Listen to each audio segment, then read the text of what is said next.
বান্ধবী যখন নিজে লিপস্টিক পরে। বেশি লিপস্টিক নষ্ট করা যাবে না, একটু কাছিয়ে কাছিয়ে রেখে দিই যাতে অল্প করে ব্যবহার করতে পারি। এবার ঠোঁটের নিচে একটু ডট ডট দিয়ে নিই, ঠোঁটের উপরেও একটু ডট ডট দিয়ে নিই, ব্যাস।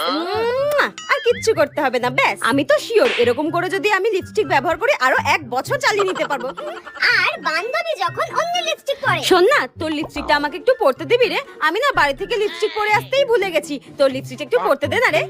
ঠিক আছে পর, কিন্তু টেপি এটা না একটু অল্প করে পরিস, এটা না আমাকে ও দিয়েছে। এই নে ধর। হ্যাঁ থ্যাংক ইউ রে। বান্ধবী লিপস্টিক বলে কথা, যত পারো তত ঠোঁটে ঘষে নাও, ও তো কিচ্ছু বলবে না আমি জানি। আরে মা এটা লিপস্টিক, তুই কি একদিনে এটা শেষ করবি নাকি? আর কিছু বললেও আমার কোনো যায় আসে না, আমি তো ঠোঁটে ভরে ভরে ঘষে নিয়েছি। তুই যদি আমার বন্ধু না হতিস না আমি তোকে মেরেই ফেলতাম। এইভাবে থোবড়ায় লিপস্টিক কে ঘষে ভাই?